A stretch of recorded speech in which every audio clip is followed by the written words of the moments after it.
Veo que hay unas personas nuevas que están conectadas. Si quisieran dar una pequeña presentación sobre sus nombres, del área del conocimiento que nos acompañan. Lo que pasa es que en el módulo uno hicimos esas presentaciones. Entonces, como hay personas nuevas, yo me presento, mi nombre es Laura Cuellar, yo soy abogada, tengo una maestría en Derecho Internacional Público y soy la encargada de acompañarlos en este proceso de formación para el ingreso, para la preparación, para el ingreso al concurso de la carrera diplomática y consular. El día de hoy nos vamos a ocupar sobre el módulo segundo, que se trata del derecho internacional, en especial los derechos humanos y los marcos de protección. El objetivo principal de esta sesión, muchachos, es comprender cuál ha sido el desarrollo histórico y normativo del derecho internacional de los derechos humanos y cómo su aplicación en contextos nacionales e internacionales, en especial el enfoque de género para estándares contemporáneos. Para finalizando esta clase, ustedes van a ser capaces de responder estas preguntas, que es el derecho internacional de los derechos humanos, cómo este ha venido evolucionando a través del siglo XX y cuáles han sido los principales instrumentos jurídicos que conforman el sistema internacional, cuáles son los mecanismos de protección y de monitoreo en el ámbito internacional y cómo se incorpora el enfoque del género en el sistema internacional de los derechos humanos. Entonces, la estructura de esta clase se va a dar en cuatro momentos, en cuatro bloques. El primero, que necesitamos unos conceptos básicos sobre el Estado y el orden internacional clásico. Para pasar a un segundo momento, explicar brevemente qué es el derecho internacional público y así sucesivamente pasar a la tercera parte, que es el nacimiento, la estructura internacional de los derechos humanos y en especial el enfoque de género que se le ha implementado en los últimos años. Hasta el momento, ¿alguna pregunta o alguna manifestación por parte de ustedes para entonces adentrarnos en el grueso de la clase? ¿O puedo continuar? Profe, todo claro. Ok. Si de pronto tienen alguna duda o quieren hacer algún aporte, bueno, levantan la mano o escriben en el chat. Yo voy a estar pendiente para entonces darles la palabra. Bueno, entonces, el Estado y el orden internacional.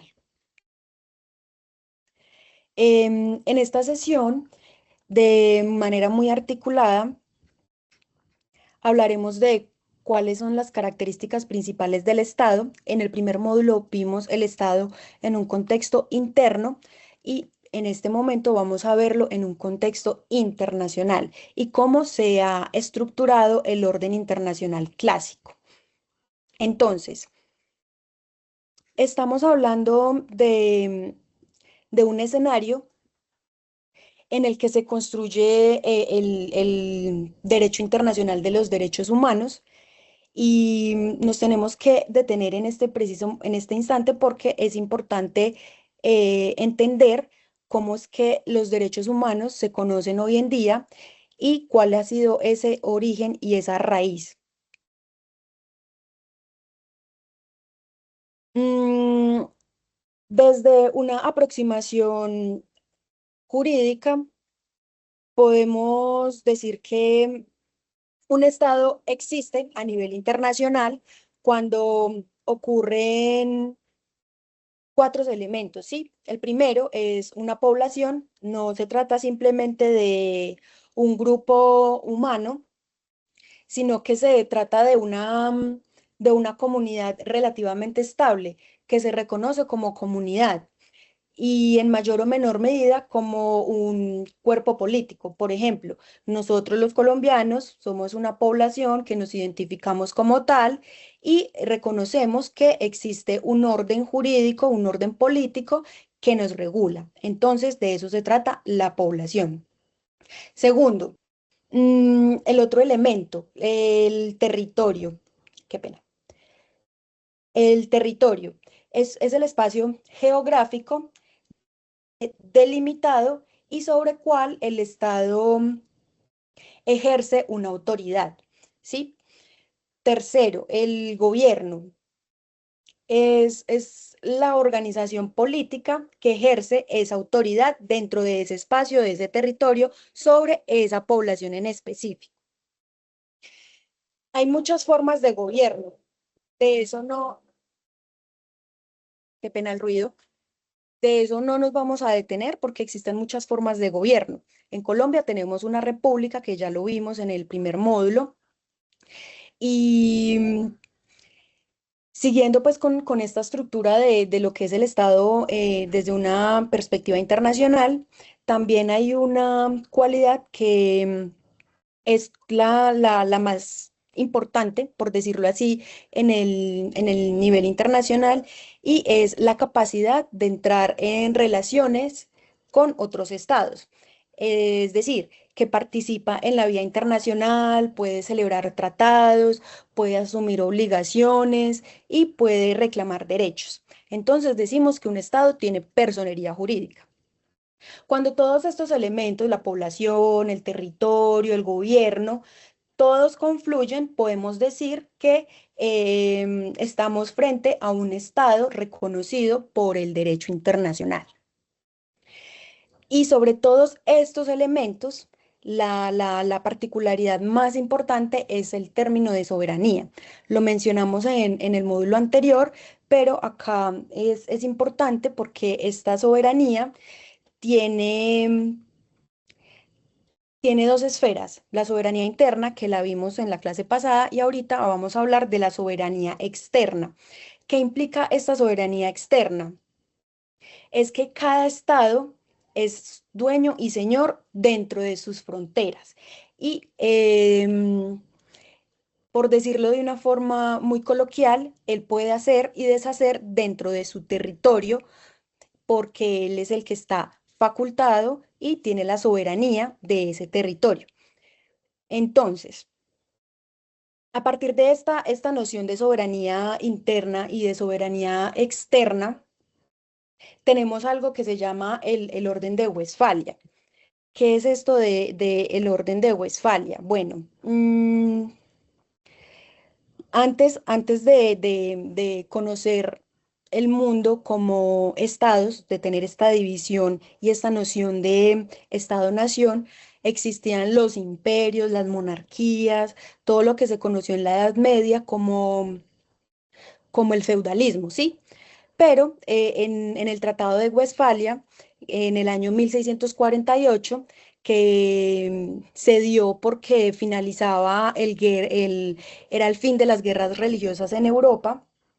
Entonces, a partir de este momento se rompe con lo que se conocía anteriormente, que es todo este aparato feudal y imperial monárquico, y empezamos a decir que los estados, las naciones se van formando por estados, ¿sí? Entonces, este orden de Westfalia empieza a surgir desde el año 1648 y se va desarrollando a través de los años con diferentes estructuras internacionales, reacomodamientos de órdenes mundiales. Y lo importante de este orden de Westfalia es que, bueno, lo que les decía, marca el fin feudal religioso y se abre entonces el espacio para un poder más laico y donde se basa el territorio sobre una entidad política y no sobre una entidad religiosa. Bueno, ya vimos las nociones de qué es el Estado y cómo se configura, cuáles son como sus características más importantes. Y pues ahorita continuemos entonces con el derecho internacional público. ¿Qué es? ¿Qué es este derecho internacional público? Es un conjunto de normas que regula precisamente las relaciones entre estos estados. Inicialmente era entre solamente estados, pero a través de los años se ha venido desarrollando y ahorita es entre estados, organizaciones internacionales y en ciertos aspectos de individuos y otros actores. Un ejemplo de organización internacional, las Naciones Unidas, la Unión Europea, la Organización de Estados Americanos, ¿sí? Pero en principio, los principales sujetos del derecho internacional son los estados, las organizaciones internacionales y últimamente ya los individuos y otros actores. La organización civil como Amnistía Internacional, ONGs y se han venido desarrollando pues a lo largo del tiempo. ¿Cuál es la función de este grupo normativo? La idea de tener un derecho internacional y tenerlo regularizado y tenerlo plasmado en las normas es primero la organización de la convivencia internacional, importante para mantener las buenas relaciones y la paz y la seguridad. Y en principio esas eran las funciones, por eso surgió y por eso se fue desarrollando con el tiempo. Pero ya también ahora se han venido incorporando temas de cooperación en diferentes aspectos, como el medio ambiente, como la seguridad, los derechos humanos, de todas las áreas que se puedan hablar del conocimiento, la cooperación.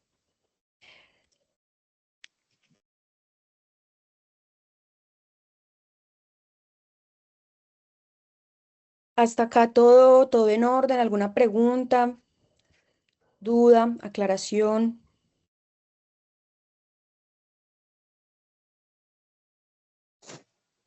Bueno, No, señor. Todo claro. entonces voy a continuar.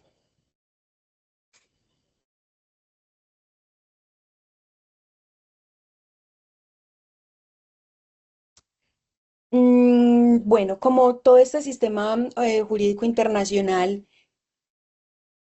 tiene sus propias fuentes. Por ejemplo, en Colombia tenemos nuestras fuentes del derecho, es la Constitución, las leyes, las ordenanzas, todo esto forma una fuente del derecho. Pues en el derecho internacional también existen varias fuentes y tiene tres principales. La más importante es la de los tratados internacionales. ¿Qué es un tratado internacional? Son acuerdos formales en los que dos o más estados expresan su consentimiento en obligarse jurídicamente sobre una materia determinada.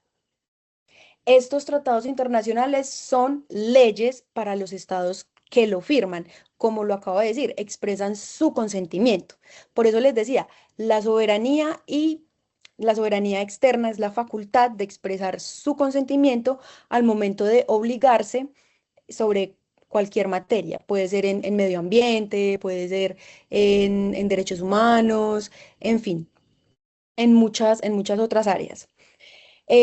Un tratado no es simplemente un pacto donde va y se firma y se dan la mano las personas que lo están ratificando, no, es una norma que es escrita y tiene unos procedimientos específicos que generan obligaciones para las partes, ¿sí? El día de mañana, en la segunda parte de esta charla, veremos cómo es que se hacen estos tratados, cuáles son los tratados más importantes o relevantes que ha firmado Colombia. Entonces, bueno, nuestra primera fuente de derecho internacional es un tratado. Puede ser bilateral, quiere decir entre dos estados, o multilateral, como lo es las Naciones Unidas o vengámonos a más cerquita, la Organización de Estados Americanos, qué pena el ruido, o la Organización de Estados Americanos, esos son organismos multilaterales. Bueno, entonces sigamos con nuestra segunda fuente, que es un poco más compleja, que es la costumbre internacional. Em, Al contrario del tratado internacional, la costumbre no está por escrita, ¿sí? no está por escrita, sino que es una práctica que es general y constante sobre los estados. Por ejemplo, el derecho del mar. Anteriormente no existía un tratado en específico donde se dijera qué era el mar territorial, qué era aguas internacionales, cuáles eran los derechos de explotación del territorio marítimo. No, disculpen el ruido. No, anteriormente estos eran normas que eran costumbres para las partes, entonces ellos estaban acostumbrados, por así decirlo, a seguir unas normas y que con el tiempo se fueron convirtiendo en costumbre. Entonces, para que algo se convierta en costumbre, necesita varias características, pero eso lo podemos ver mañana, porque sí es un poquito complejo entrar hoy en esa discusión. Nuestra tercera fuente de derecho internacional son los principios generales de los derechos internos. ¿Esto qué quiere decir? Los principales principios que se reconocen en los sistemas jurídicos internos, como por ejemplo la buena fe, la responsabilidad por daño, la prohibición del abuso del derecho, son principios que son universalmente conocidos y que generalmente la mayoría de los estados adoptan. Entonces se vuelven unos principios generales del derecho. Y finalmente tenemos a unos medios auxiliares de, de principios de principios, no, de fuentes del derecho, como lo es la jurisprudencia. No sé si alguien de pronto sepa qué es la jurisprudencia y am, darnos, ay, qué pena, hay alguien que tiene levantada. Sí, Aida, Hola, buenas noches. ¿Me escuchan bien buenas ahí? noches. Sí, perfecto. Qué pena que ahorita pues no alcancé a presentarme porque mientras tosía empezaste la clase, profe. Mucho gusto, mi nombre Tranquila. es Aida Casas, no tuve la oportunidad pues por salud Sí, de estar con ustedes en la primera sesión presencial. Mi nombre es Aida Casas, soy administradora financiera y pues muy interesada como en todos estos temas diplomáticos, por eso estoy compartiendo con ustedes. Em, bueno, yo había levantado la mano principalmente para colocar como un ejemplo ahí para aportar con lo de el numeral anterior que ponías el ejemplo, por ejemplo, como el uso del mar, que supongo que es como ujú, en nuestra historia más reciente lo que sucedió con San Andrés. Es un tratado muy antiguo, pero pues no estaba como muy reglamentado, nunca se hizo la debida como normatividad, digamos así, o sea, no se hizo, el tratado tal vez no era muy, no sé, no lo conozco, pero lo que pude leer por lo que pasó es que tenía pues vacíos, por eso surgió el tema que tuvimos que abordar con Nicaragua, ¿no? Ante la Haya creo que fue, o ante la Corte Penal Internacional, ya no lo recuerdo, me disculpan la mala memoria.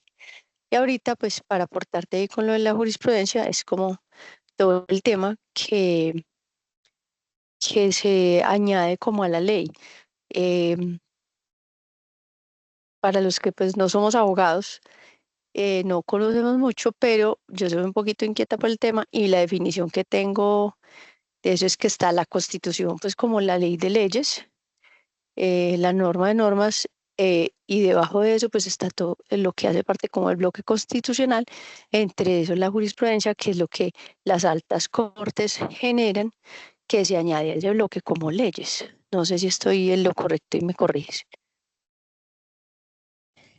bueno, mira, no necesariamente. La jurisprudencia son todas esas decisiones, por decirlo sentencia, pero no únicamente que emiten las cortes o los tribunales, por ejemplo, la Corte Constitucional, la Corte Suprema de Justicia, el Consejo de Estado. Todas estas decisiones forman un núcleo de línea jurisprudencial. ¿Esto qué quiere decir? Que crea como unos caminos por donde los jueces o las personas que administran justicia deben dirigirse. La norma no es simplemente interpretación como el juez lo decida, sino que hay unas líneas jurisprudenciales que se han desarrollado por decisiones de estas cortes. Entonces, lo mismo pasa a nivel internacional.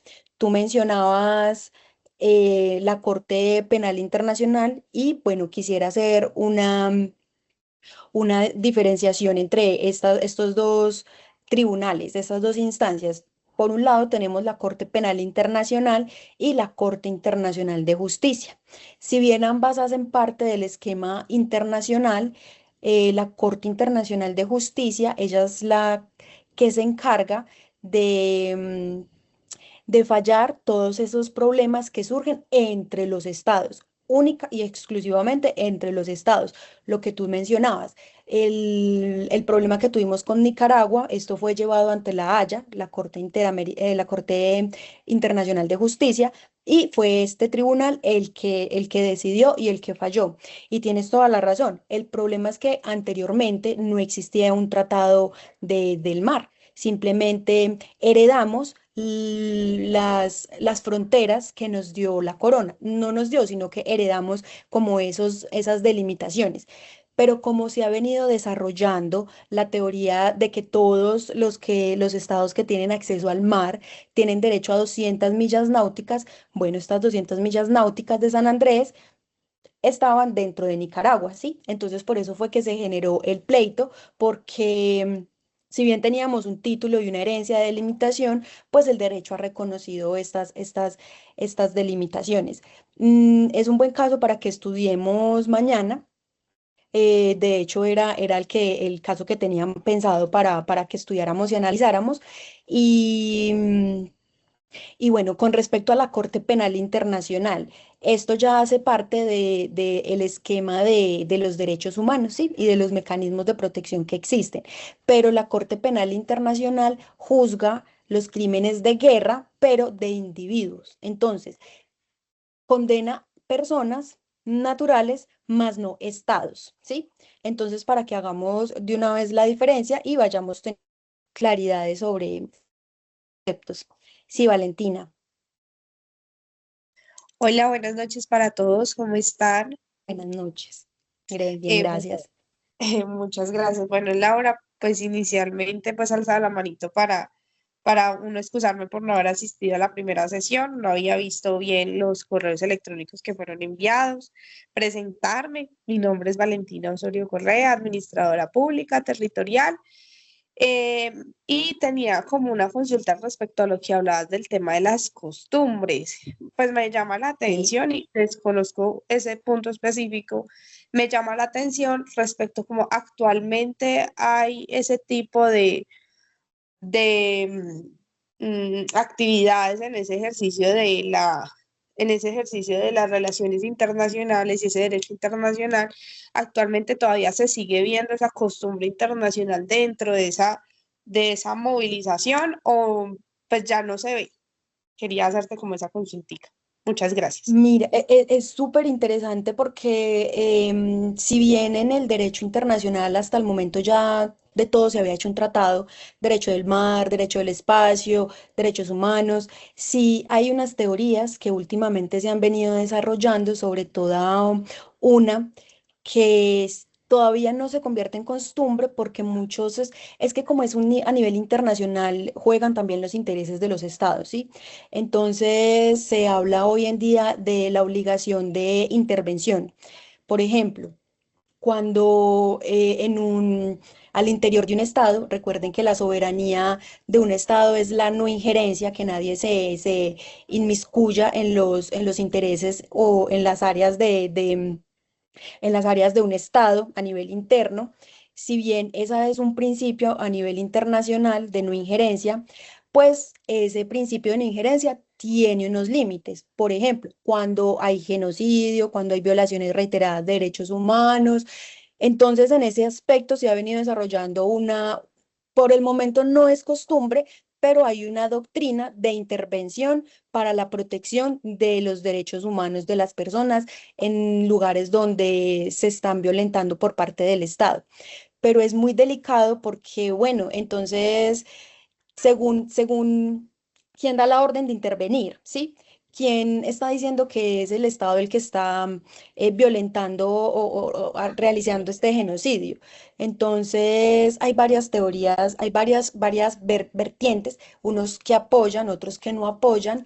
Esta teoría se empezó a desarrollar con la intervención de Estados Unidos, Inglaterra y creo que fue Francia a Libia con Gaddafi.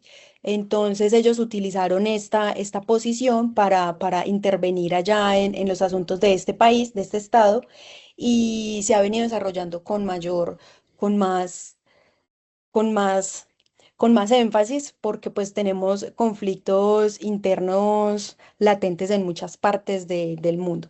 Pero eso, precisamente, ese principio de intervención choca con la no injerencia en los asuntos internos de los países. Entonces es un choque entre dos principios fundamentales, o sí, dos principios fundamentales del derecho internacional que pues depende como de las posiciones de los estados. Muchas gracias. Bueno, Héctor, bueno, con mucho gusto. Espero que te haya dejado claro. Igual, mañana como vamos a tratar el tema todos estos de tratados y quería también profundizar en esto, la costumbre internacional, porque sí tiene varios aspectos que son interesantes para el análisis. Bueno, Héctor, buenas noches. Buenas noches, ¿cómo están? ¿No escuchan? Sí, perfectamente. Quería comentarle que de pronto no solo con Gaddafi, sino también con Saddam Hussein, en el momento de que lo iban a condenar, ahí se actuó la pena por lo que usted acaba de decir, por costumbre. No se rigieron a través de las nuevas formas de condenas, sino por un tratamiento de más de 200 años, donde así se le juzgaba, digamos, al que, al genocida será. Pero no debemos de olvidar que y en Inglaterra también la jurisprudencia, digo yo, no sé, pero todo lo que tiene que ver con ley es por costumbre. Exactamente. Sí, tienes toda la razón. Lo que pasa es que hay dos tipos de sistemas jurídicos, ¿sí? Unos que vienen muy positivistas, que es el nuestro, que es herencia del derecho francés, que todo tiene que ser escrito, ¿sí? La mayoría, todo es leyes, todo es una ordenanza, todo es un acuerdo. Entonces nuestro sistema es netamente positivista.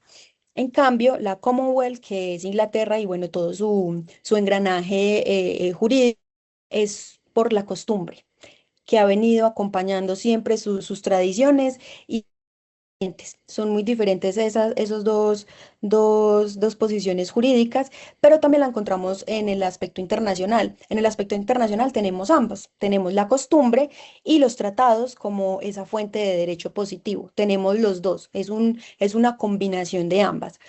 Pero la costumbre internacional sí es bastante compleja porque es que en la costumbre internacional, ¿tú cómo pruebas que esa era la voluntad del Estado para ser obligado?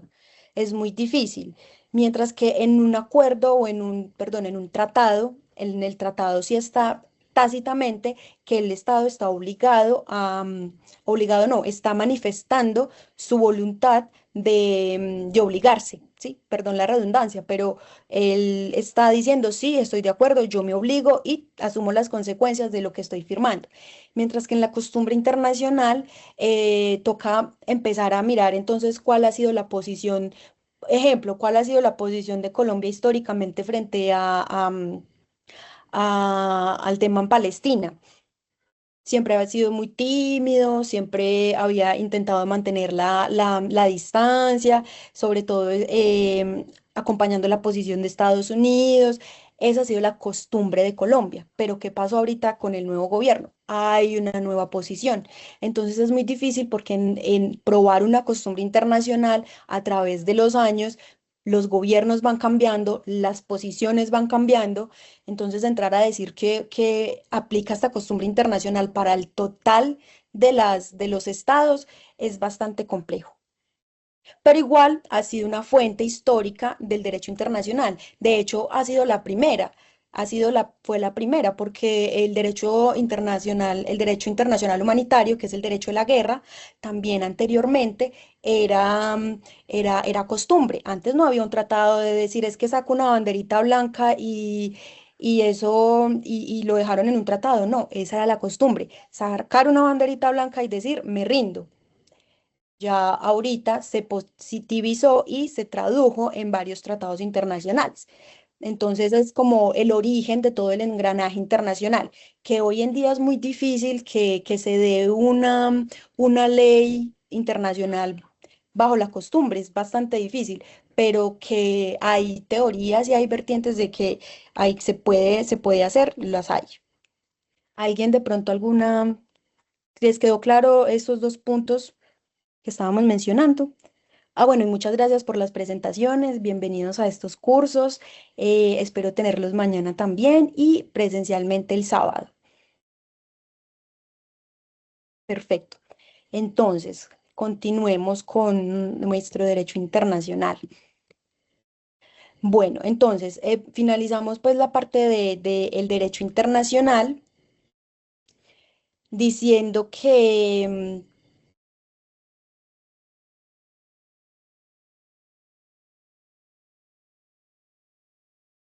es muy importante, sí, alguien levantó, Andrés. No, perdón, era para poner el dedito arriba, de que todo está claro. Ah, ok, ok, listo. Bueno, entonces,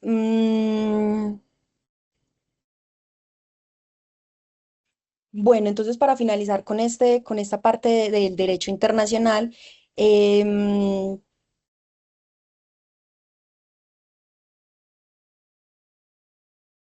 es importante entenderlo y que nos queden estos conceptos claros porque de este derecho internacional, que es un engranaje enorme donde se derivan muchas otras áreas, tenemos lo que es el derecho internacional de los derechos humanos, ¿sí?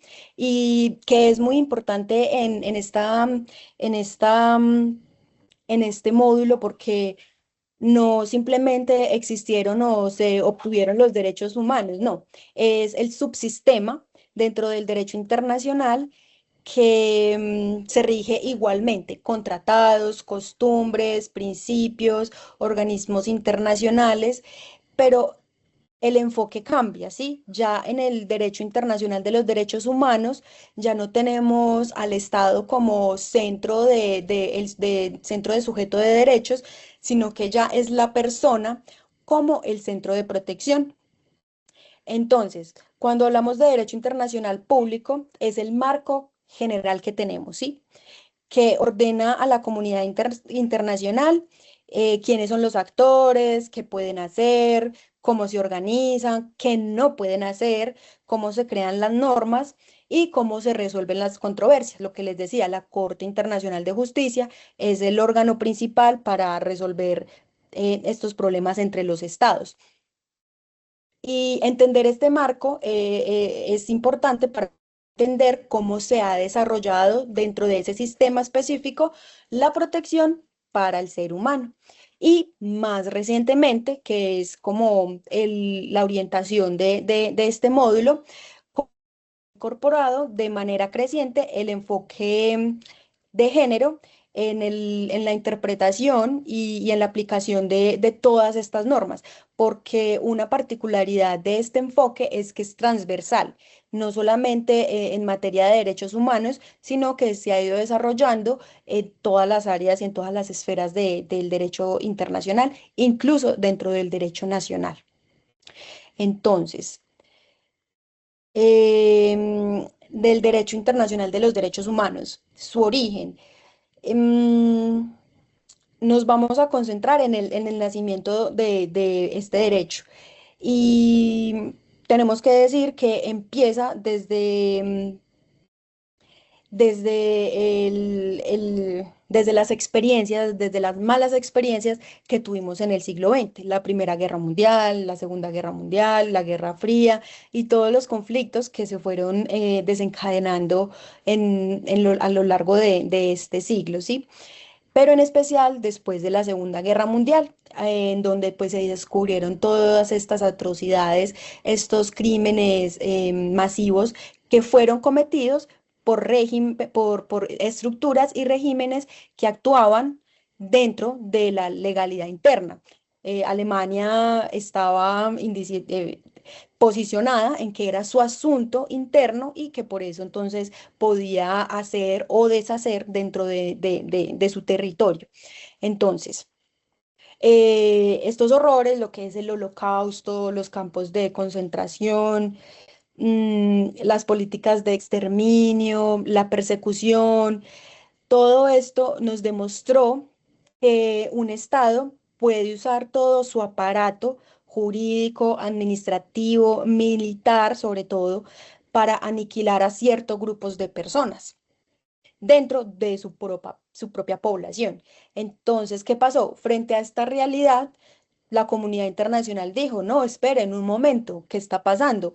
Si bien existe esa máxima de no injerencia, pues hay unos límites, hay que proteger a esas poblaciones, hay que proteger a estas personas de lo que pueda ser un Estado bajo la idea de que son sus asuntos internos. Entonces, ¿qué tenemos después de la Segunda Guerra Mundial? Pues primero nos queda la creación de la Organización de las Naciones Unidas, que de hecho es un segundo intento porque finalizando la Primera Guerra Mundial se creó algo que se llama la Sociedad de Naciones, que fue un primer intento de organizar la comunidad internacional, pero desafortunadamente en esta sociedad de naciones no estaba Estados Unidos y tampoco estaba China. Bueno, sí estaba China, pero no como la conocemos hoy en día. Estaba Taiwán, ¿sí? Y que hoy en día todavía vemos que hay una disputa entre ambos. Entonces, tenemos la creación de las Naciones Unidas en 1945, que marcó un punto de inflexión, ¿sí? Entonces, esta organización crea la Carta de las Naciones Unidas, que es como la constitución para todos los estados. Como nuestra constitución política del 91, es lo mismo la Carta de las Naciones Unidas. Entonces, este instrumento incorpora por primera vez un tratado constitutivo de todas las organizaciones gubernamentales y que se refiere a los derechos humanos y a las libertades de todas las personas por el hecho de ser humanas sin ningún tipo de distinción. Entonces, esto no significa que ya entonces, porque en las Naciones Unidas esto se hizo, entonces ya simplemente los derechos humanos ya existieron y se dieron y se reconocieron. No, pero sí bajo una máxima muy importante que es la dignidad humana. Entonces, si bien existen los estados y si bien existen las organizaciones internacionales y si bien existe la soberanía, hay una máxima que es la dignidad humana. Entonces, esta frase se convierte en el propósito reconocido de la comunidad internacional.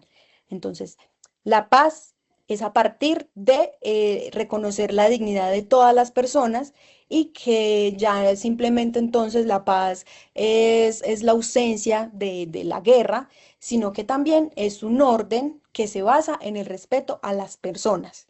Entonces acá a partir de 1945 se inicia lo que conocemos hoy en día como los derechos humanos. Unos años más tarde, en 1948, después vamos a tener una clase sobre el sistema de las Naciones Unidas, ¿sí? Pero quiero que sepan que la Asamblea General es organismo de las Naciones Unidas. Tiene muchos organismos este sistema, pero los tres principales son el Consejo de Seguridad, la Asamblea General y el General. Quiero que sepan que las resoluciones de la Asamblea General no son vinculantes, ¿sí? Los que sí son vinculantes son las resoluciones del Consejo de Seguridad. Más adelante entraremos en más detalles en próximas clases sobre este sistema, pero bueno, si bien la Asamblea General aprueba la Declaración Universal de los Derechos Humanos, no es vinculante, simplemente es una declaración, es muy importante porque no es un tratado, no es un tratado. Si bien se dio en el marco de la Asamblea General, no constituye un tratado, pero podemos ver que es como el primer catálogo de derechos, ¿sí? Como una lista de derechos universales para las personas, bueno, para el ser humano sobre todo. Y esta declaración es muy importante porque proclama que todos los seres humanos nacemos libres, iguales en dignidad, iguales en derechos, y enumera lo que les decía, como un catálogo, enumera un conjunto enorme de libertades y de garantías desde la prohibición de la esclavitud, de la tortura, el derecho a un juicio justo, a la educación, al trabajo, bueno, y así sucesivamente. Entonces, acá ya empezamos con la dignidad humana y ya ahorita en la Declaración Universal de los Derechos Humanos tenemos un enlistado de los derechos, de lo que van siendo los derechos humanos. Esta declaración ha tenido una fuerza tan enorme que ya después, con el transcurso de los años, porque imagínense, eso fue hace más de 50 años, y todas las cosas que han pasado, entre tanto, también violaciones de derechos humanos, pero aún así llevamos muchísimo tiempo desarrollando esta protección para todas las personas y muchas de estas disposiciones se han considerado parte del derecho internacional consuetudinario.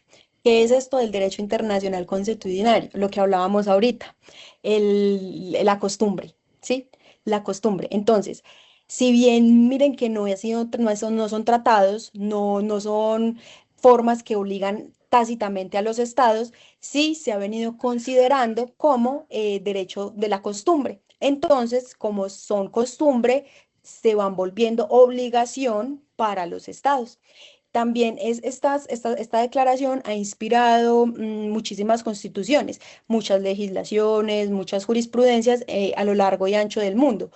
Herencia de la Constitución de 1991, es muy garantista e incorpora todo este engranaje de derechos, porque no solamente tenemos unos derechos, podemos decir que hay derechos de 3 niveles o 3 generaciones, que pues ahorita los vamos a mirar, pero ha sido una fuente de inspiración para para la organización de muchos países. Y entonces a partir ya en este momento en el que estamos, ya no es legítimo afirmar que el trato que un Estado le pueda dar a su población es un asunto completamente inmune a la vista internacional. Ya el paradigma ha venido cambiando, ¿sí? Ya el Estado tiene unas obligaciones a través del derecho consuetudinario, unas obligaciones y unas responsabilidades para, que debe cumplir y así y respetar todo el engranaje internacional. Mm, bueno, sobre este contexto, un poco rápido, em,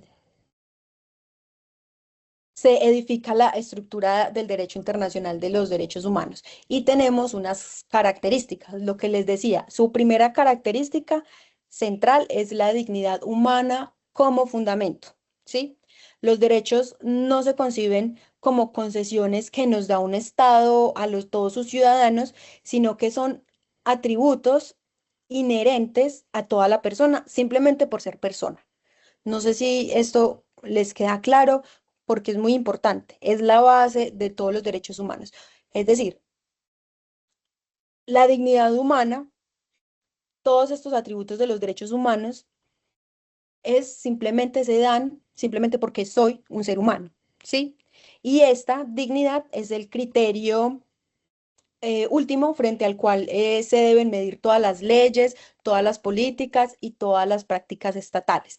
Entonces, a mí el Estado me tiene que respetar porque soy un ser humano. Punto final.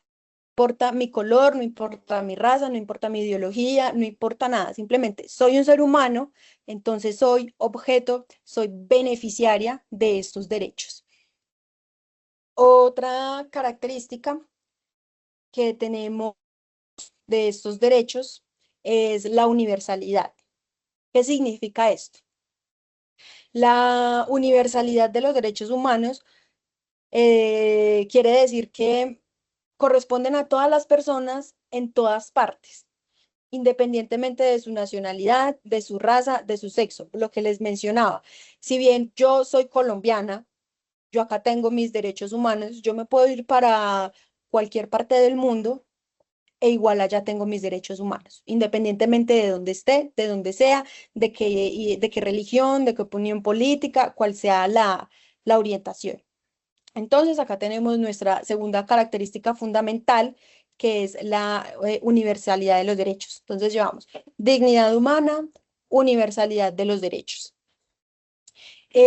Una tercera característica es la interdependencia e indivisibilidad. ¿Qué significa? Eh, durante muchos años se ha pretendido separar estos derechos, ¿sí?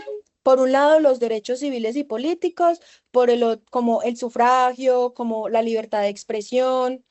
Qué pena un minuto, que es que hay un ruido de un carro.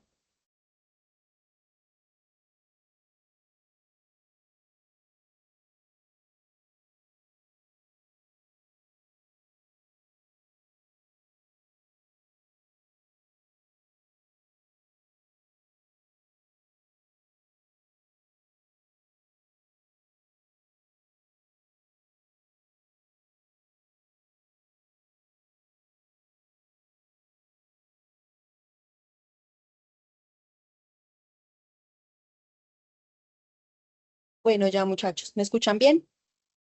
¿Sí? Sí, bien. Ok, perfecto. Continuemos entonces. Me disculpan, es que ya todo el mundo está regresando a casa, entonces pasan muchos carros. Listo.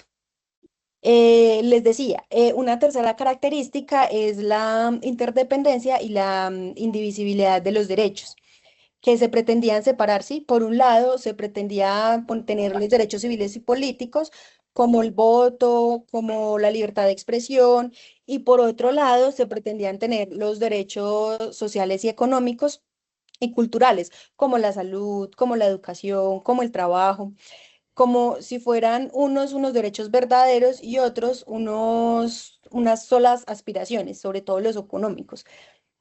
Y esta interdependencia e indivisibilidad lo que significa es que no, ambos son derechos humanos. Uno no se puede desligar del otro, porque sin uno se van a ver amenazados los otros. ¿Sí? Entonces, en el derecho internacional de los derechos humanos contemporáneo, em, se tiene que todos estos derechos hacen parte de un mismo entramado, ¿sí? La negación de los derechos sociales puede desembocar en violaciones de derechos civiles, de derechos políticos, y la ausencia de derechos civiles hace que sea imposible exigir y controlar la realización de los derechos sociales, ¿no? Entonces, por eso es que se dice que no se pueden dividir. No es posible, por ejemplo, garantizar de manera efectiva el derecho a la salud si las personas no pueden organizarse, no pueden expresarse, no pueden acceder a la información. Entonces, unos derechos no se pueden dividir de los otros. Entonces, ahí tenemos nuestra tercera característica. Sigamos. Ya vimos las características fundamentales, bueno, las obligaciones del Estado. El Estado, pues, tiene unas obligaciones, tres en especial, que es respetar, proteger y garantizar. ¿Qué significa? El Estado tiene la obligación de abstenerse de interferir en el ejercicio de los derechos. Ese ejemplo, no puede practicar las torturas, no puede desaparecer personas o censurar a la prensa de manera ilegítima, ¿cierto? Eso en principio, el Estado está obligado a eso. Que se haga o no en la práctica ya es otra cosa muy diferente. Sigamos, entonces, respetar, proteger significa que el Estado tiene que impedir que otros actores particulares, empresas, grupos armados, otra persona natural, tiene que impedir que estos vulneren los derechos. Por ejemplo, también tiene una obligación de investigar y de sancionar la violencia de género, regulando la actividad empresarial para evitar el trabajo infantil. Eso es una manera de proteger, haciendo todo este tipo de acciones tendientes a. Y finalmente, garantizar, garantizar o realizar, ¿sí? Pueden ser ambas. Y se supone que el Estado debe adoptar todas las medidas que sean necesarias, legislativas, administrativas, judiciales, presupuestales, para hacer efectivos los derechos, para hacer efectivos estos derechos y también para, y sobre todo, incluirlos en políticas públicas para la asignación de los recursos y también para la organización institucional. Entonces, esta arquitectura de lo que ya hemos ido viniendo, que son los derechos humanos, ya ahorita sí vamos a entrar es en el núcleo que lo conforman, ¿sí? Explicamos cuáles eran sus principales características y cuáles eran las obligaciones del Estado. Ahora veamos los instrumentos en sí. ¿Qué es un instrumento? Es todo aquel tratado internacional que se haya realizado y el cual sea un, que sea bueno, obligable no, pero sí que sea de vinculatorio para los estados.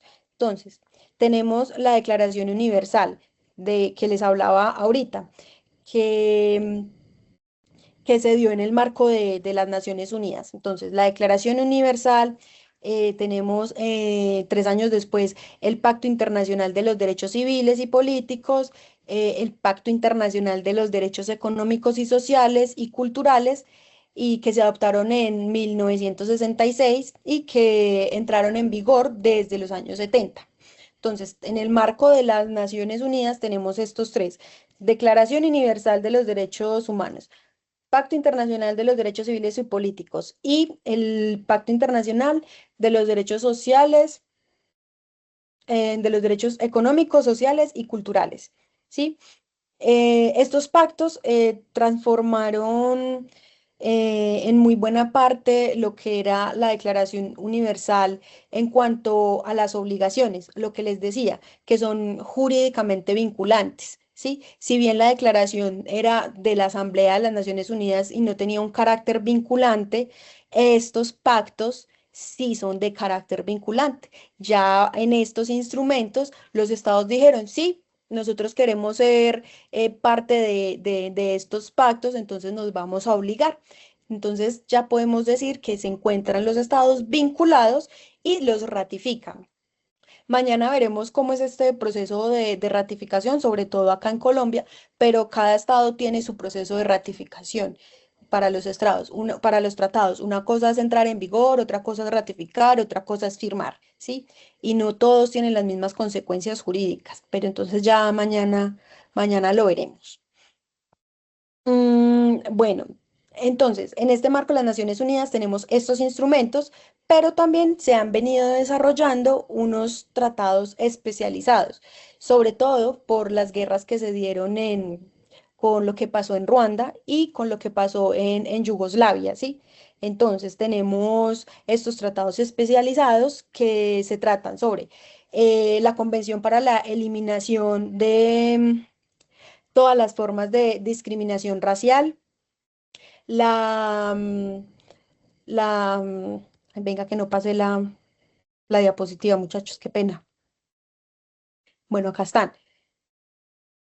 Lo que les decía, la Declaración Universal de los Derechos Humanos, Pacto Internacional de Derechos Civiles y los tratados especializados. Acá están. Entonces, la Convención contra la Tortura, la Convención sobre los Derechos del Niño, la Convención sobre la eliminación de todas las formas de discriminación contra la mujer. Ese es el que vamos a ver al final bueno, ya terminando esta clase, porque pues se supone que a esto le tenemos que dar un enfoque de género. Entonces, vamos así en ese orden. Tenemos entonces estos tratados especializados. Mm, cada uno, miren que cada uno aborda problemáticas específicas y protege a grupos que han sido, por decirlo así, históricamente marginados, los niños y las mujeres, ¿sí? Sobre todo en tiempos de guerra. Bueno, entonces ya vimos las características especiales, ya vimos los instrumentos internacionales que son jurídicamente vinculantes. Bueno, ahorita, ¿qué pasa cuando estos estados no cumplen con esas obligaciones o cuando se violan los derechos humanos? Porque lo vemos diariamente, constantemente. Bueno, el derecho internacional no simplemente se queda en estos textos que les mencioné, sino que se requieren mecanismos de protección y sobre todo de vigilancia. Y bueno, podemos varios tratados o varios comités, ¿sí? Mire que cada órgano, cada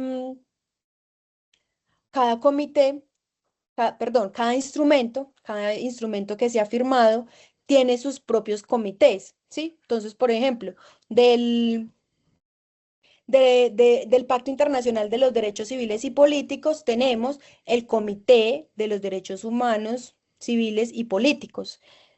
Y así tenemos entonces los comités de cada instrumento. ¿Cuáles son las funciones de estos comités? Entonces, principalmente es examinar realizar informes periódicamente de los estados y cómo van en esos temas, la emisión de observaciones generales y la interpretación de tratados, ¿sí? Cada uno de estos comités tienen también la obligación de formular preguntas, de señalar cuáles han sido los avances en materia de derechos en cada área de su especialidad, ¿no? No olvidemos que cada tratado tiene su especialidad. Entonces, también emiten observaciones finales con sus respectivas recomendaciones. Aparte, también elaboran comentarios generales donde se deben entender cuáles han sido las cuestiones particulares, como el derecho a la educación a las niñas, la prohibición absoluta de la tortura o el contenido de la vivienda adecuada. En conclusión, cada instrumento tiene su comité que debe vigilar periódicamente, emitir conceptos, dar recomendaciones, cuáles son los aspectos a mejorar de sus respectivas áreas. En muchos casos, también estos comités pueden recibir comunicaciones especiales presentadas por grupos organizados de la sociedad civil que pueden alegar haber sido víctimas de violaciones de derechos consagrados en el tratado, ¿sí? Siempre que el Estado haya aceptado esa competencia. Recordemos que la máxima en el derecho internacional es que el Estado haya manifestado su voluntad de obligarse. Entonces, por ejemplo, Colombia, lo que pasó con la UP. Colombia hace parte de lo que es la Comisión Interamericana de Derechos Humanos, que es un organismo perteneciente a la Organización de Estados Americanos que se encarga de todo de la protección de todo este aparato de derechos. Y como Colombia manifestó su voluntad de ser juzgado por esta institución, se presentó, se organizó la población, se organizó la sociedad civil, presentó la denuncia ante la Corte Interamericana de Derechos Humanos y en consecuencia el Estado colombiano fue condenado por haber violado los derechos humanos de este grupo poblacional, en especial por no haber protegido. ¿Sí? Entonces, em,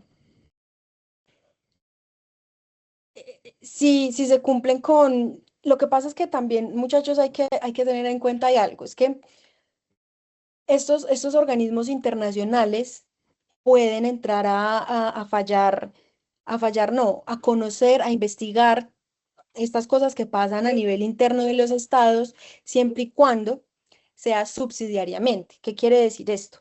Que la justicia interna no haya investigado. Si se logra demostrar que la justicia interna no investigó y que ha sido negligente para la investigación de esto, entonces ahí sí entra a realizar su investigación y a fallar. Entonces se pudo demostrar que el Estado colombiano había sido negligente para la investigación de esto y por eso fue que la Corte pudo entrar a fallar. Pero si hubiera sido al contrario y que la justicia ordinaria colombiana haya investigado, haya sancionado y haya hecho pues todo lo que era de su obligación como proteger, la Corte Interamericana nunca hubiera podido entrar acá pues no, a legislar, no, a condenar. Entonces eso también es importante que estos instrumentos internacionales actúan de carácter subsidiario, cuando la justicia interna no lo hace. Listo, entonces,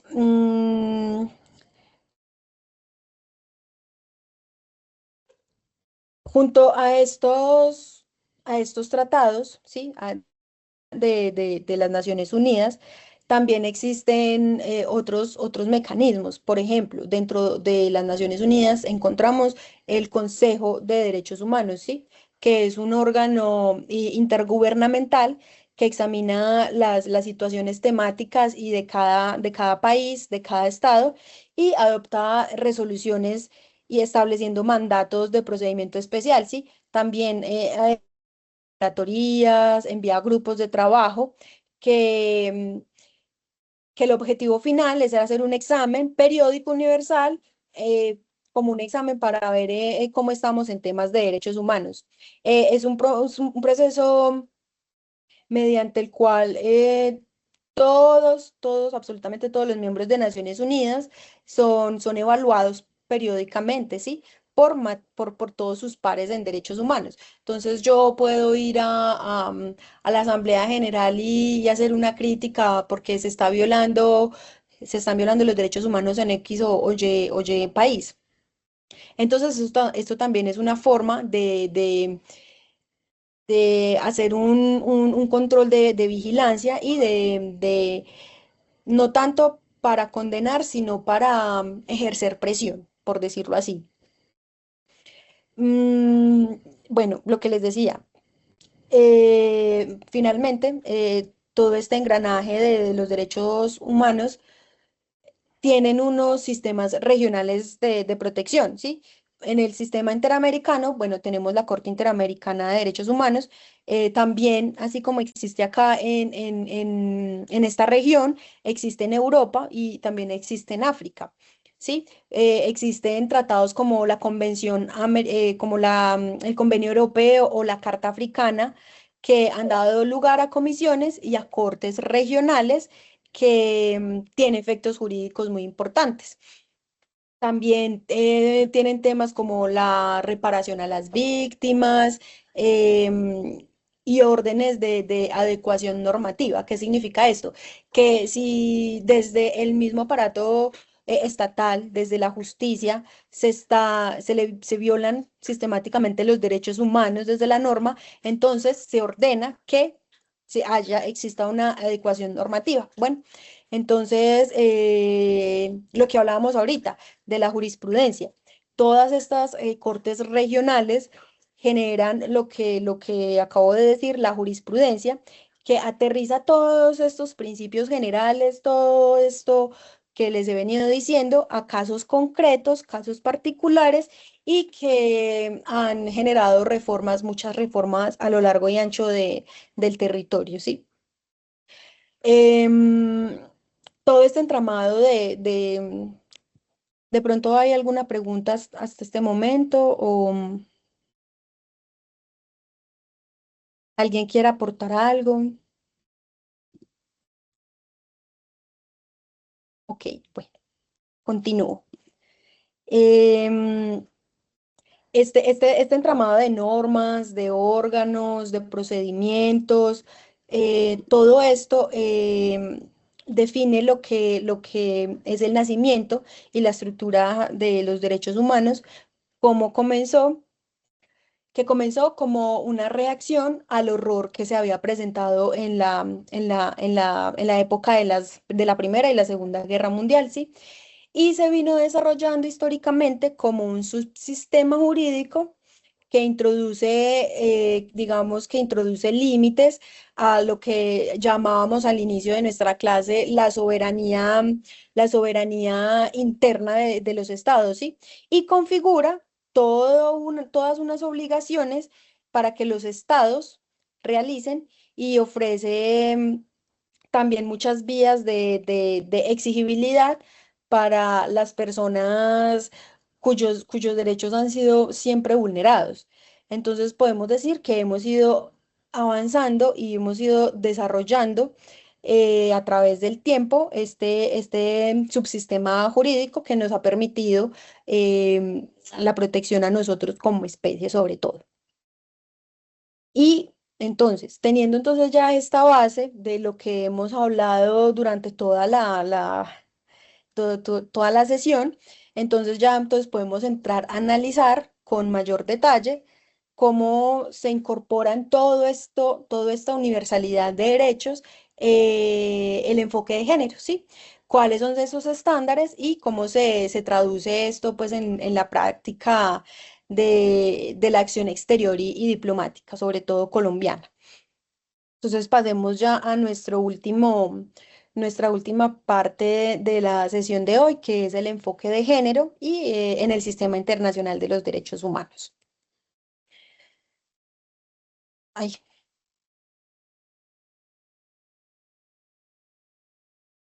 mi pantalla. Sí, se Sí, está profe, se ve. viendo Ya bien. volví. Sí, ahí se ve. Ok, se me desapareció. Bueno, entonces, continuando entonces con el enfoque de género. Mm, lo que intentamos en esta parte de la conferencia es preguntarnos, ¿sí? Hacernos una pregunta y es de manera sistemática quién está quedando afuera y quién está aportando de forma desproporcionada las cargas y quién tiene menos posibilidades reales de ejercer los derechos que en teoría son iguales para todas las personas, ¿sí? Entonces, con esta pregunta iniciamos este bloque, ¿sí? Y tenemos que partir de un punto muy sencillo, y es que en casi todas las constituciones y en la mayoría de nuestros tratados internacionales se reconoce la igualdad entre hombre y mujer, ¿sí? Eso está súper claro, hombre y mujeres son iguales. Eso lo tenemos ahí sobre el papel. Y la igualdad ya está, ¿sí? Pero tenemos que aterrizar en la realidad y ver que todavía existen brechas muy profundas. Muchachos, las mujeres siguen recibiendo menos ingresos. Sí, cuéntame, Aida. Que decías que la igualdad ahí está pintada en el papel, literalmente. Ahí está, Porque lo que tú dices, o tal sea, cual. mm, a ver, y puede que sí está ahí muy lindo y yo, por ejemplo, siempre he sido una crítica en todas partes de eso y no me he hecho querer mucho en muchos lugares, porque, a ver, tenemos eso como yo digo, venga, lo tiene por cumplir, pues para que le chuleen, sí, cumple, pero realmente cumple, no cumple, porque no se está haciendo la difusión y la educación necesaria para que realmente eso pase el papel a la realidad. Entonces, lo que tú decías ahorita, técnicamente las mujeres estamos muy por debajo aún en el tema salarial, en el tema de acceso a los derechos como tal, en el tema de las cargas que llevamos, porque nosotras tenemos que ser las 10, ser divinas, ser súper preparadas, ser mamás, ser amas de casa, ser, y Hijas. no, eh, exacto, ser la super hija, la super estudiante, la super profesional, todo divinas. ¿Y a qué horas? Entonces, no se ha hecho como la claridad en que el resto de las cosas también es responsabilidad del resto, no solo de las mujeres. Entonces, de hecho, no ejercemos muchos derechos porque sí aceptamos tácitamente muchas obligaciones. Y eso es un tema cultural que no se superan esas barreras, exactamente, pues por lo que les digo de la difusión y la educación, porque todavía hoy en día es, para mí por lo menos es aterradorcísimo que la abuelita diga que la niña sí puede lavar los platos, pero el muchachito no puede entrar a la cocina. Entonces empecemos por ahí, ¿cierto? Mientras no se haga el tema, llevarlo realmente como a lo metodológico, como a lo práctico, no vamos a superar esas barreras, ¿cierto? Ahí vamos en el camino, afortunadamente. Ahí vamos. Digamos que lentos, pero seguros, pero la verdad es que a estas alturas ya tendríamos que estar muchísimo más avanzados. Miremos, por ejemplo, nuestras elecciones. Qué lío, pues, para que puedan ser realmente paritarias, o sea, para que realmente apenas hasta ahora estamos alcanzando que realmente las mujeres podamos participar efectivamente en puestos públicos, bueno, ese tipo de cosas, ¿cierto? Entonces, yo pienso que nos falta como hacer realidad la educación para que eso se convierta en realidad. En realidad. Claro, y mira que si bien todavía falta muchísimo por hacer, se ha venido dando el debate y se ha venido incluyendo. Y por eso la clase de hoy, ese era el objetivo, ¿sí? Darle el enfoque de derechos humanos, pues, dar un enfoque de género, ¿sí? No solamente desde una perspectiva de mujeres, también de las personas que han sido excluidas históricamente por su condición de sexo. Entonces, por eso es importante que tengamos estos espacios y que los veamos con esa óptica, ¿sí? Entonces, muchas gracias, aprecio mucho tu participación y es verdad, está pintado en el papel, pero hoy en día todavía vamos encontrando que existen mucha inequidad al respecto en temas salariales, en temas del cuidado personal, sobre todo, que lo que tú decías. Tenemos que ser buenas hijas, tenemos que ser buenas parejas, tenemos que ser buenas hermanas. Y es muy difícil en todo el mundo, porque sobre nosotros históricamente ha caído esa responsabilidad. Pero mira que yo siento que ha cambiado. Si bien nuestras abuelitas eso dicen, ha venido cambiando, el discurso ha venido, es diferente. Ya encontramos hombres más autosuficientes, que se responsabilizan más de sus padres, de sus hermanos, y yo creo que ha sido el esfuerzo de todos estos años de incluirlo en el discurso. Entonces, pues muchas gracias por tu apreciación que levantó la mano Héctor Vergara y después María de los Ángeles. Ay, perdón, le voy a robar medio minuto a Héctor y me disculpa porque también fui un poquito ahí nefasta porque no solamente las mujeres, lo que tú decías, las personas de otras preferencias, de otras religiones, o sea, muchas cosas que todavía. Y claro, afortunadamente, ahí vamos y se está dando el tema, pero fueron muchos años y eso pues ya luego lo discutiremos que tampoco ha sido gratis, nos ha costado, pero la idea es seguir Nos adelante. vamos. Muchas gracias. Bueno, ay, gracias a ti. Héctor, cuéntanos Bueno, por ahí me escuchan. perfectamente. Y yo digo que vea, el tema general es educación. Eh, Nosotros, Total. hablo en general, no leemos, nos da pereza, somos expertos en ver series. y es algo que yo discuto mucho en mi casa. Y lo digo desde mi casa porque mi casa es como, yo lo veo como el país, como la ciudad, todo. Y empecemos con las discusiones cuando, lo decía la compañera ahí ahorita, eh, mandan a la mujer a lavar los platos, a trapear, a barrer. ¿Y el niño qué? ¿Dónde quedó? Es que él no puede barrer, es que se le quiebra una uña si lava un plato. Entonces, es educación desde nuestros padres. En eso doy gracias a mi Ujú. mamá, que mi mamá me enseñó a ser independiente desde un principio.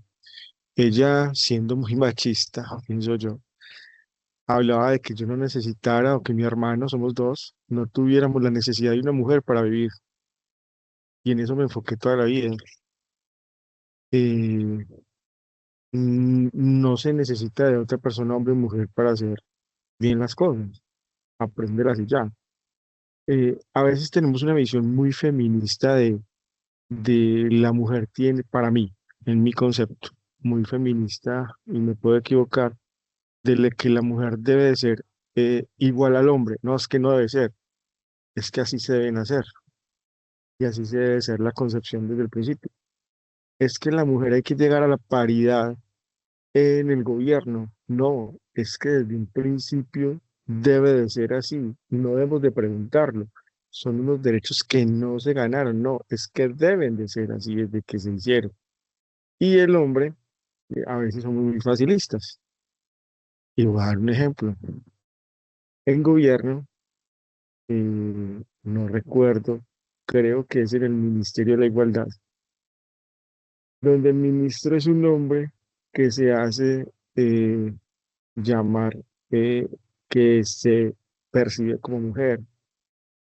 Pues defendamos y las diferentes opciones como yo me siento, pero realmente creo que así nos percibamos como mujeres, no es fisiológicamente una mujer, y si quiere que lo llamen mujer está bien, pero no es en ese campo una representación de una mujer. Entonces yo creo que a veces nos vamos como a los extremos, hombres y mujeres, queriendo exigir cosas que para mí deberían de ser igual para cada género. Quería aportar eso. Héctor, muchas gracias. Me encanta porque esto enriquece mucho el debate. Y a los que no pudieron acompañarnos en el primer módulo, también tuvimos espacios de discusión y llegábamos a las mismas conclusiones. Es educación. Con tantas cosas, a la final lo que necesitamos es una mejor educación desde la casa. Tu madre te enseñó a ti, te inculcó a ti y a tu hermano desde muy pequeños ser adultos autosuficientes y eso está maravilloso, ¿sí? Y lo que tú dices me parece perfecto porque tiene toda la razón. Es que tiene que ser así, no es que desde que la paridad en el gobierno, es que desde el principio tiene que ser así, pero en principio sí, desafortunadamente no lo es. Y como no lo es, entonces por eso tenemos que crear todo este sistema para tratar de que lo sea.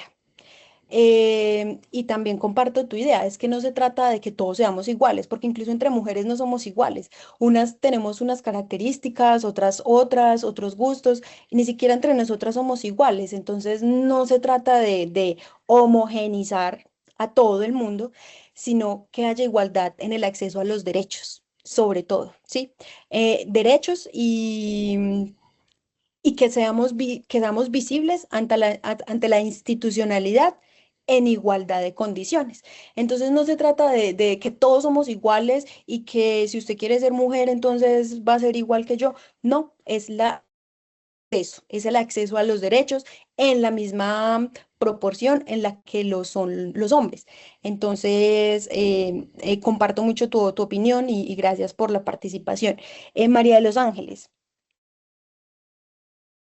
Bueno, profe, ahí quisiera yo agregar un comentario antes de mi participación y esto de los deberes o las obligaciones dentro de las casas se vuelve más y hay que mirarlo como somos adultos funcionales y un adulto funcional debe hacer cubrir como sus necesidades básicas. Eso sería como más que de hombres o mujeres, es de adultos funcionales, que es hacerse responsable de sus necesidades y de satisfacer ciertas responsabilidades que se tienen como adulto y cuando uno va creciendo, responsabilidades de alimentación, de aseo de los lugares comunes, en fin, eso se vuelve como un tema de adultos funcionales. Pero Señores. mi pregunta, o esto sí quisiera como que lo revisáramos y ponerlo aquí a debate y que la profesora a la luz del derecho internacional nos explicara, y es que yo tenía para este caso un ejemplo que quería traer, y era las mujeres afganas en el tema de Ok. ONU Mujeres y en la ONU. Si revisamos, Afganistán está reconocido por la ONU, y revisamos la historia de las mujeres, y las mujeres en 1957 tenían más derechos que los que tuvieron después de los 90 y los que tienen actualmente. Estamos hablando de que las mujeres en Afganistán, si ustedes, compañeros, pueden buscar una foto de las mujeres en Afganistán en 1957 y las ven ahora, ahorita no parece que estamos en el siglo XXI. Y quisiera saber, y aparte de eso, quería preguntarle, usted nos estaba hablando de que el derecho internacional o de los derechos humanos tienen esa característica de ser universales, pero por ejemplo, si yo como ciudadana o como persona que tiene inherente a mi condición derechos humanos, me voy para un lugar, ni siquiera vamos a poner a Afganistán para hacer algo tan radical, sino que yo soy no sé, me quiero ir de paseo a Dubái, por poner un ejemplo, o a algún país del continente africano. Yo como mujer me voy a sentir, no se me van a respetar los derechos humanos, porque si ustedes recuerdan, hubo un caso de una periodista que denunció un abuso sexual en Dubái y fue recluida en un centro carcelario por temas de incurrir en una norma de ellos, y fue muy difícil que el país pudiera volver a traer a esa persona, a nacionalizarla o a traerla, no sé cómo se llama ese término, pero a traerla otra vez, porque fue muy complicado. Si no estoy mal, ella tenía dentro de su condena unos 100 azotes. Entonces, digamos que los derechos humanos, si bien quisiéramos que fueran universales, no son universales. Y segundo, me gustaría que revisáramos el tema de por qué si estamos reconociéndonos en la ONU, están reconocidos en la ONU. Sé que el grupo talibán, el grupo talibán no está reconocido por la ONU, pero sí ONU reconoce el Estado de Afganistán. ¿Cómo podemos hacer o sea, qué herramientas utiliza la ONU y especialmente ONU Mujeres para proteger esos derechos? Bueno, lo que tú dices es un caso muy, muy paradigmático porque lo que les decía, en el derecho internacional siempre está la tensión entre la soberanía de un Estado en contra de los derechos humanos, ¿sí? Entonces siempre los vamos a estar encontrando mm, en constante tensión y en constante fricción. ¿Qué pasa con el grupo talibán? Si bien una cosa es un Estado, ¿sí? Y otra cosa es un sistema de gobierno. Ellos no los reconocen, pero son los que tienen ahorita digamos, la fuerza efectiva del manejo del territorio.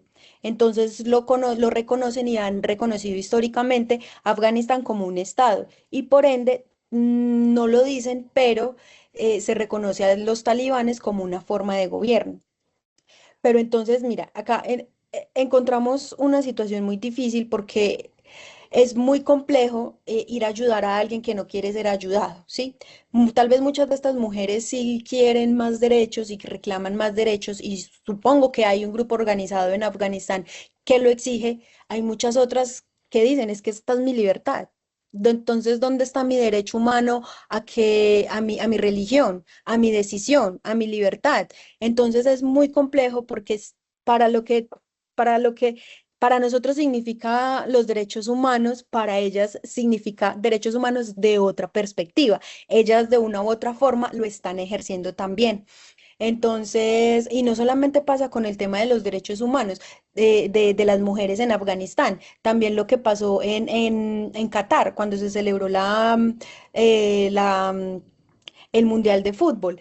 No se lavaron la cara porque, bueno, entonces los derechos humanos con las poblaciones LGTBI, el tema de las mujeres, no, no dijeron nada y la comunidad internacional también callada. Entonces es muy complejo porque aún todavía, todos estos estados que son que se considera que violan los derechos humanos sistemáticamente, se siguen amparando de que es que yo soy soberano, yo soy un Estado soberano. Y es que no olvidemos, nosotros acá somos una república, ¿sí? Y nos basamos en lo que es el Estado social de derecho, nadie ni nada está por encima de la ley. Ellos allá no lo son, ellos son una monarquía, ellos tienen otros sistemas de creencia. Entonces la pregunta es, ¿hasta dónde intervenir? Si bien ellos se tienen que autodeterminar, porque es que hay algo también, un principio fundamental en el derecho internacional, que es la autonomía de los pueblos, ¿sí?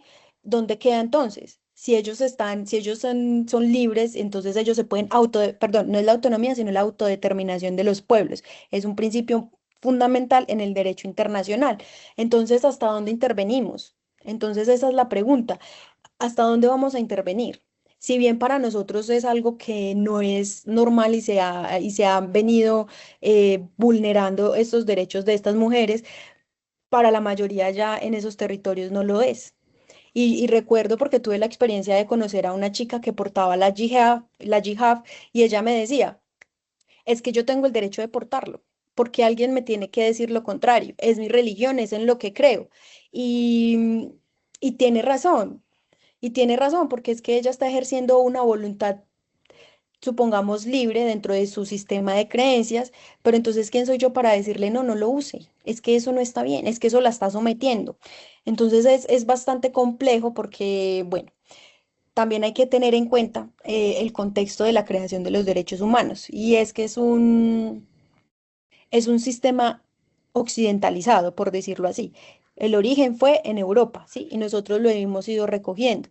Pero no todos, por ejemplo, China tampoco reconoce los derechos humanos, ¿sí? Entonces es bastante complejo hacer esto de la universalidad, pero hoy en día seguimos intentándolo porque es la única forma en la que hemos podido perseverarnos como especie, por decirlo así, y venir regulando, igual haciendo presión, eh, sobre todo ejerciendo presión, ¿sí? Para que no pasen estas situaciones, que aún así pasan en muchas partes. Mm, sí, pero igual me parece un caso súper interesante para analizar, lo podemos ver también mañana. Em, Voy a traer entonces más relacionado con el tema que tú mencionas, María de los Ángeles. Muchas gracias. Por aquí vi que estaba Valentina y entonces ya Aida, porque ya hemos avanzado mucho en el tiempo. Entonces, por favor, cortamente, Valentina.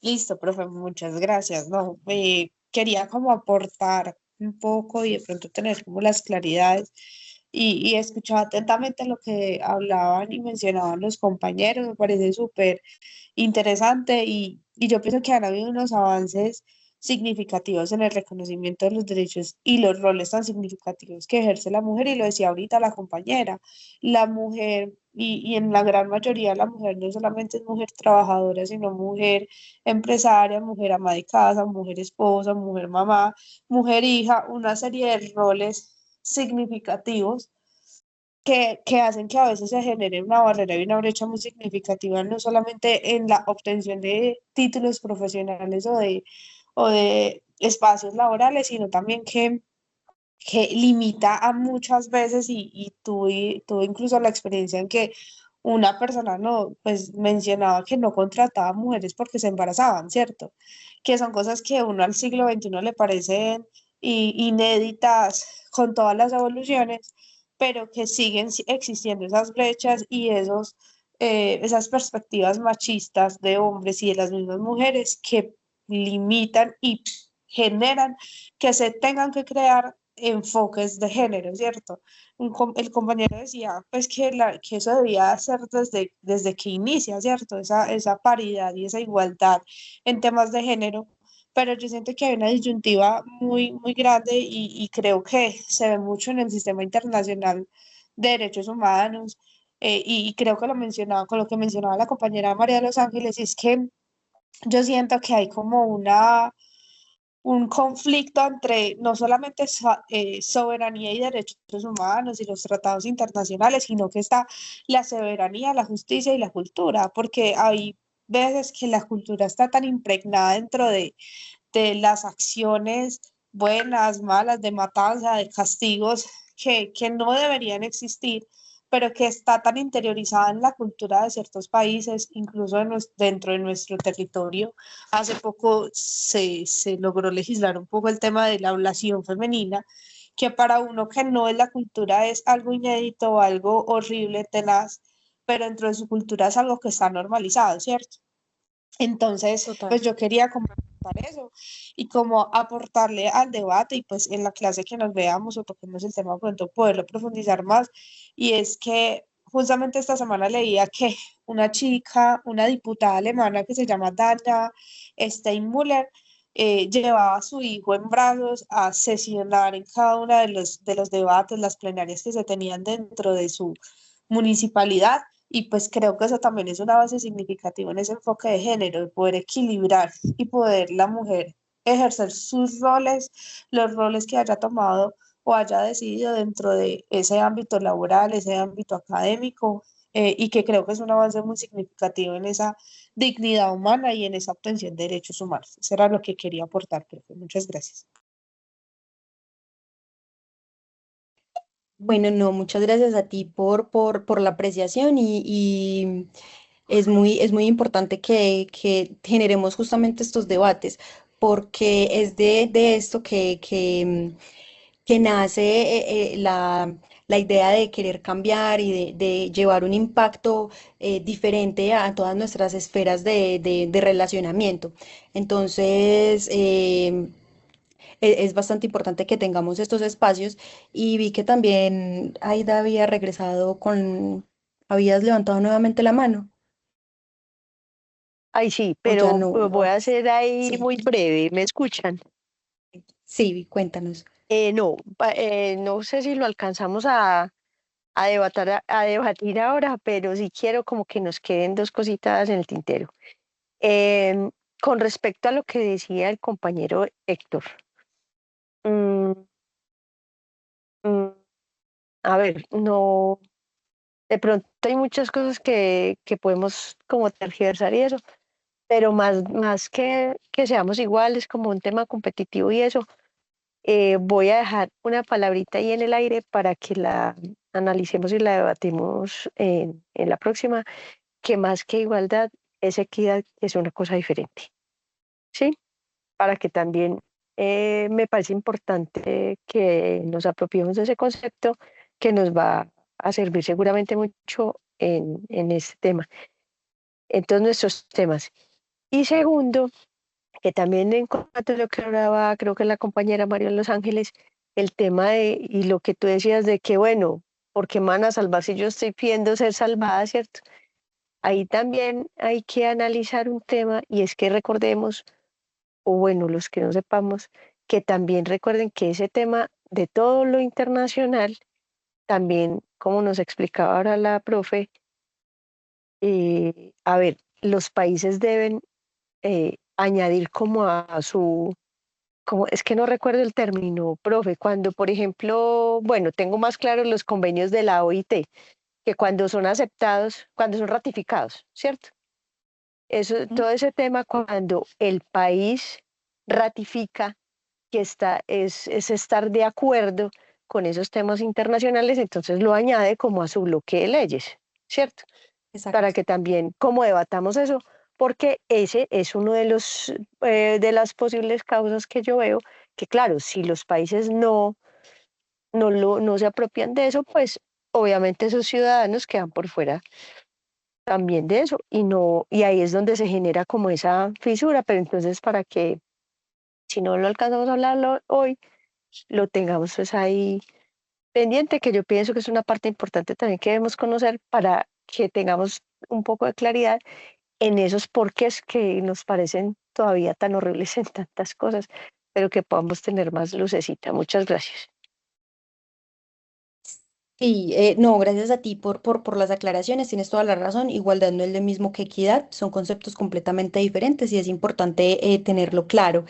Con respecto al tema de la ratificación, como les conté, mañana vamos a ver pues cómo funcionan todos estos instrumentos y les propongo que escojamos este tema, por ejemplo, los instrumentos internacionales con respecto a los derechos humanos con enfoque de género en países que vulneran, que violan los derechos de las mujeres.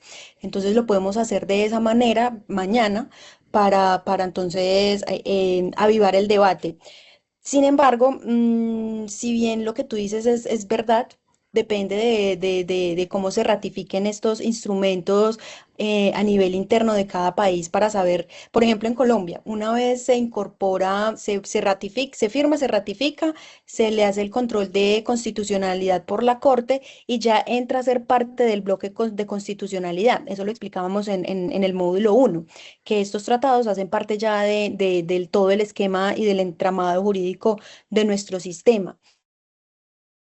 Los derechos humanos, lo que les contaba ahorita, han venido convirtiéndose en costumbre y que por lo tanto, sin necesidad de ratificar un tratado, los estados están en la obligación de cumplirlo. Aún quedan muchos debates alrededor de esta costumbre. Entonces, lo que les puedo proponer es estos dos cuestiones que nos surgieron en el debate, que me encanta que los podamos discutir mañana. Entonces, cómo funciona el tema de la ratificación en los estados y cómo se convierten en ley internamente y qué pasa en los casos en los que la costumbre no quieren aplicar la costumbre internacional, y también podemos ver qué pasa cuando, de acuerdo desde el punto de vista de los derechos de los derechos humanos con enfoque de género, cómo se aplican en estados donde se han vulnerado, donde se han venido vulnerando, porque no siempre ha sido de esa manera. Entonces les propongo eso para la clase de mañana. Alguien me levantó la mano, Luz Estela. Buenas noches. Muy buenas noches para todos y para todas.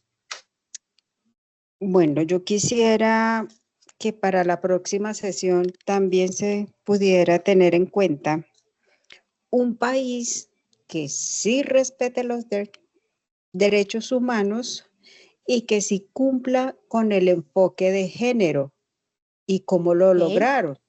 Porque es que ejemplos de los que no cumplimos, pues los tenemos aquí mismo.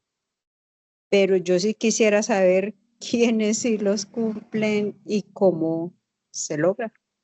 Gracias. Me parece una excelente iniciativa. Podemos también entonces verlo así, los que no cumplen y los que sí cumplen. María de los Ángeles, sí, dime, que sea súper breve porque Sí. todavía tenemos unos minuticos para finalizar.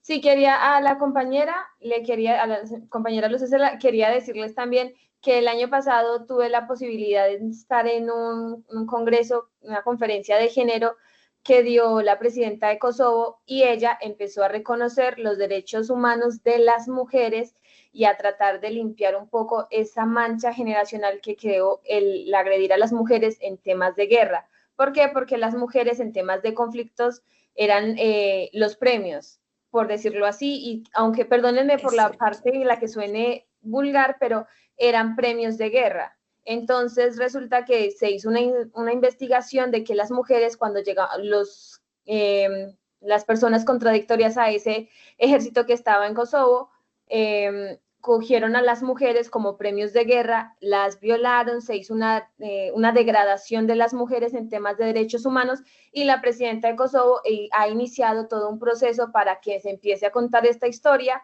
y a cuidar y a curar un poquito esas generaciones que llegaron después y que quedaron como con ese resentimiento. Entonces, digamos que sí se puede lograr, sí existe la posibilidad. Yo todavía tengo la esperanza de que Afganistán en algún momento no va a ser cercano, por supuesto, pero que le pase lo mismo que con Kosovo y que podamos escuchar en algunos años más adelante que sucedió lo mismo y se está reconociendo la mujer como sujeto de derechos y de toda esta engranaje.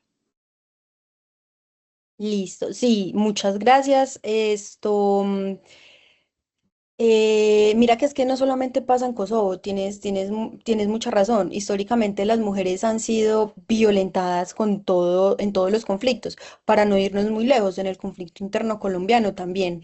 Entonces, por eso es importante que se haga este enfoque, porque no se había tenido en cuenta. Y es que las mujeres hemos sido víctimas de las guerras simplemente por el hecho de ser mujeres. Y lo peor es que esto transgrede nuestra integridad y nuestra humanidad al profanar una mujer dentro de una sociedad, eso es profanar toda la sociedad completamente. Entonces, me encanta escuchar que en Kosovo se estén adelantando estos reconocimientos. Recordemos que, muchachos, ningún orden jurídico internacional o nacional es perfecto. ¿De qué se trata? De avanzar, de avanzar, de insistir y de lograrlo, ¿sí? De eso se trata, de ir paso a paso y pues eso es lo que pretendemos con este enfoque.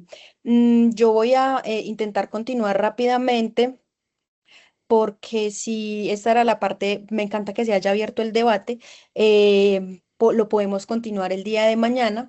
Pero sí, aquí como para ir entonces cerrando, muchachos, em, a nivel internacional también tenemos unos instrumentos, que es la Convención sobre la Eliminación de todas las formas de discriminación contra la mujer. Este instrumento fue algo también fue un gran logro, un gran avance para el reconocimiento de que las mujeres eh, históricamente violentadas en los conflictos. El objetivo central de esta convención es poder eliminar toda esa discriminación contra la mujer en todos los ámbitos, ¿sí? Y lograr igualdad de hecho y de derecho. Lo que decíamos ahorita, no solamente que esté en el papel, sino que también se haga realidad. Mm, bueno, un rasgo distintivo de este instrumento es que reconoce la discriminación por sexo, por género y exige medidas dentro de todos los aparatos judiciales internos, legislativas, administrativas, educativas, presupuestales, de toda índole, que admite acciones afirmativas y que se realicen también medidas especiales de carácter temporal. Como los instrumentos que antes le mencioné con respecto a los derechos humanos, también esta convención tiene un comité. Sí, este comité es el encargado de vigilar y de realizar los informes periódicos sobre los estados que lo ratificaron. Algo muy particular, cuando un estado firma un tratado, un convenio, es un estado parte, ¿sí? Quiere decir que hace parte de este instrumento, de esta convención. Este comité también es el encargado de hacer las recomendaciones, de cómo vamos en temas de violencia contra la mujer, de cómo va el acceso a la justicia, sobre todo la educación en temas de salud sexual y reproductiva, lo que hablábamos ahorita, la participación política. Entonces, este es el órgano que tiene que estar constantemente vigilando a todos los estados parte para para poder analizar y diagnosticar cómo van los estados en estos temas. La década de 1975 a 1885 podemos decir que fue la década de la mujer, ¿sí? Dentro de las Naciones Unidas se realizó una conferencia mundial sobre la mujer en el 75. Posteriormente a esto se crea esta convención que les acabé de mencionar y y se puede decir que entonces a partir de este momento es que se da el origen no, se empieza a enfocar la parte de los derechos humanos hacia las mujeres. Y empiezan a aparecer los primeros informes sobre los estados en materia de derechos de las mujeres. Entonces empiezan a aparecer esos informes, empezamos a hacer un diagnóstico, viendo cómo es que van todos los estados con respecto a esto y empiezan a hacer las recomendaciones, qué es lo que tenemos que hacer y ya empiezan a realizarse las políticas públicas respectivas en cada estado.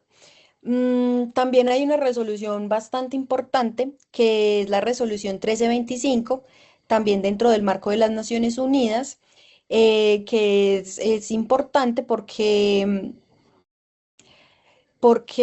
se da pues en el marco de las Naciones Unidas y inaugura la agenda de mujeres, paz y seguridad.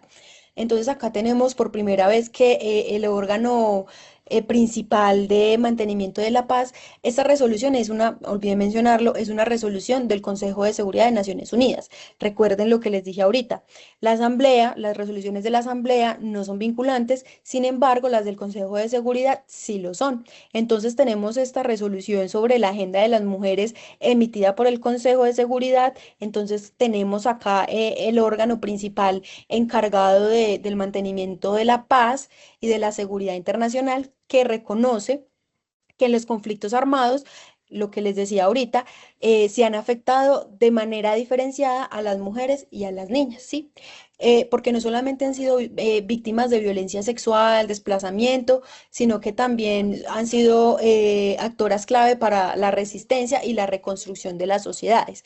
Entonces, esta resolución afirma plenamente que para poder prevenir los conflictos y para poder superarlos y negociar las paces y realizar la construcción de paz, no puede ser algo simplemente simbólico, sino que tiene que ser atravesado por el reconocimiento histórico de las violencias que se han realizado en contra de las mujeres para poder construir una condición de paz sostenible. Entonces, esto también fue muy importante en cuanto al avance de los derechos de las mujeres.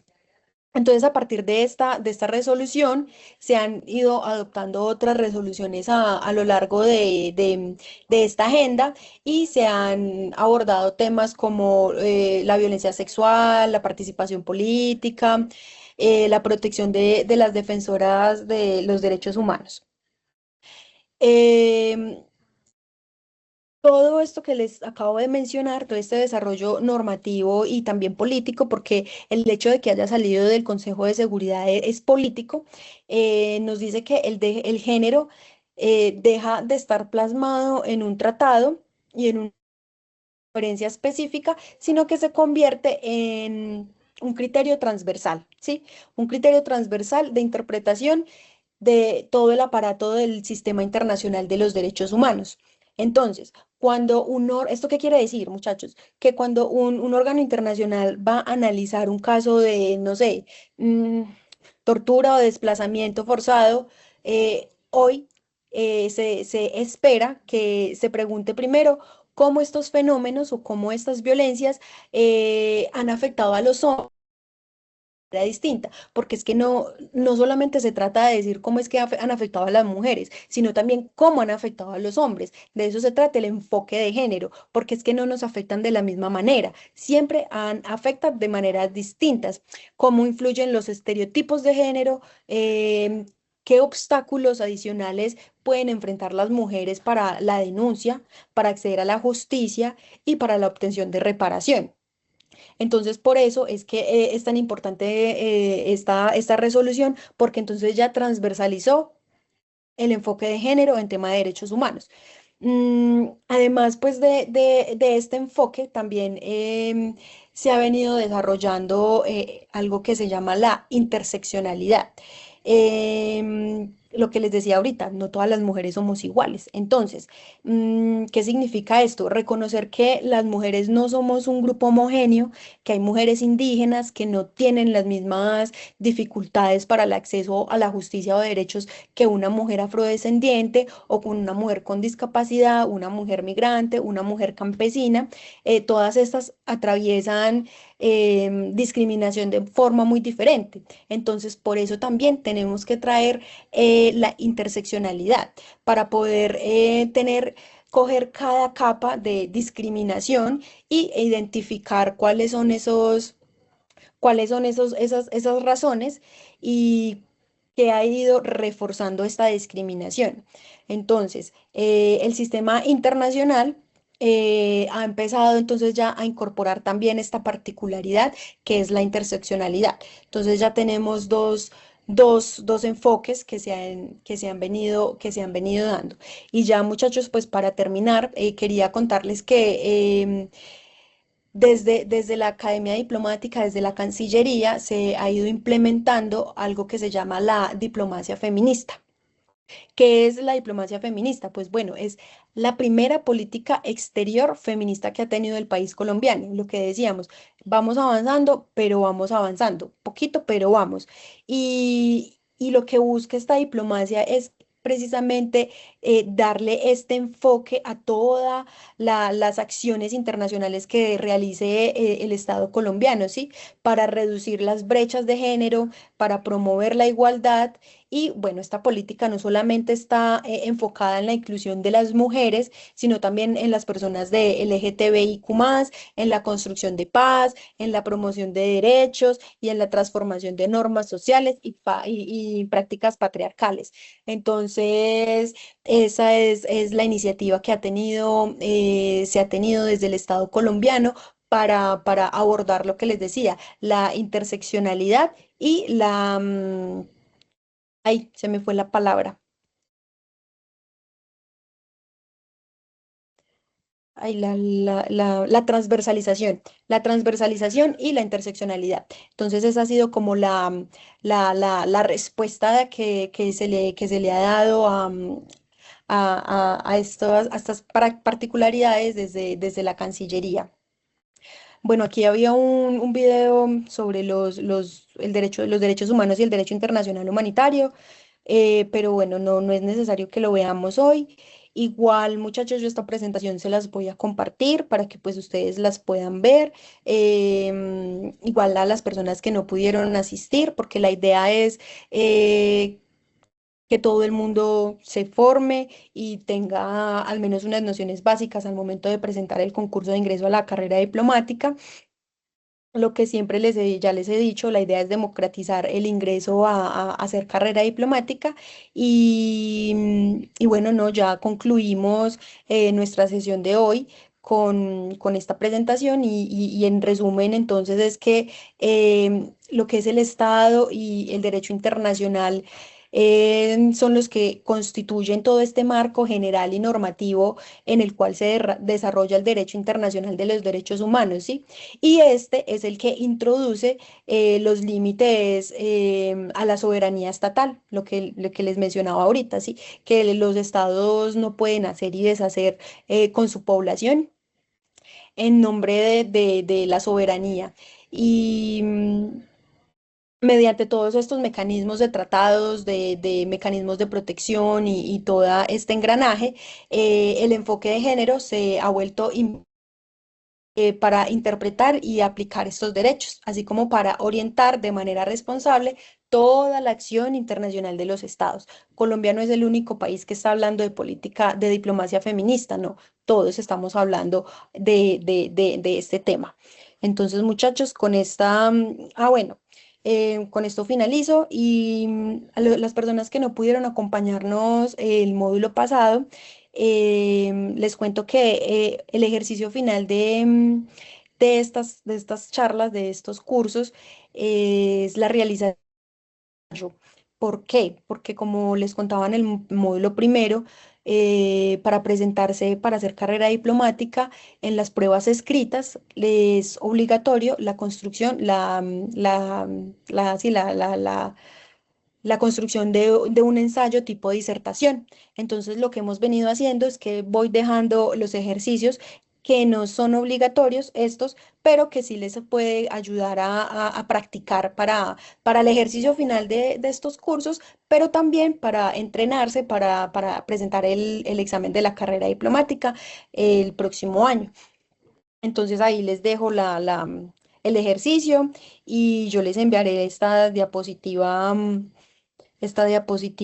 mañana, yo creo ya, porque ya ahorita no hay formita. Bueno, muchachos, de pronto alguna duda, muchas gracias pues por estar acá, por acompañarnos estas 2 horas. Espero que hayan aprendido muchísimo. A mí me encanta escucharlos y que se generen espacios de debate porque no todo está escrito. Las leyes son de interpretación y son construcciones sociales que hemos venido desarrollando. Así que, bueno, no, muchas gracias por la participación. Mañana seguimos con el debate. prepararé entonces una super clase.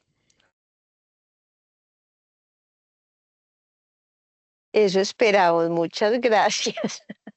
Bueno, que tengan feliz noche, Muchas muchachos. gracias y feliz noche. Bueno, Muchas Feliz gracias. noche para Hasta todos. luego. Chao. Chao. Feliz Chao. noche, gracias. Noche. Chao, gracias.